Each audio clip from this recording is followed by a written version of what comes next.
আজ আমার জন্মদিন, তাই আমি দেখবো তোমরা সবাই আমার জন্য কি কি গিফট এনেছো।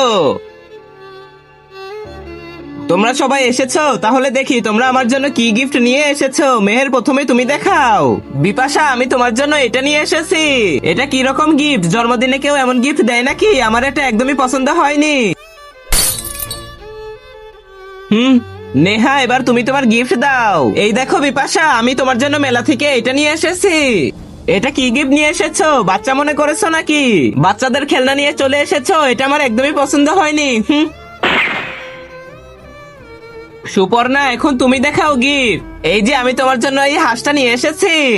এটা কত নোংরা একটা হাঁস, মনে হচ্ছে তুমি রাস্তা থেকে তুলে নিয়ে এসেছো, তাই না? আমার এটা একদমই পছন্দ হয়নি। শোভা, এখন তুমি তোমার গিফট দাও।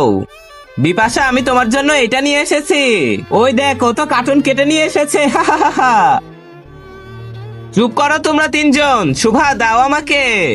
কিন্তু তার আগে তুমি যদি চাও তোমার মা জান্নাতে যাক, তাহলে এই ভিডিওতে একটি লাইক করে চ্যানেলটি সাবস্ক্রাইব করে দাও। আর যদি চাও জাহান্নামে যাক, তাহলে কিছুই করতে হবে না, আর কমেন্টে মা লিখে যাও। এই আর্ট আমি কেন, কেউই ছিঁড়তে পারবে না, তাই না গাইস?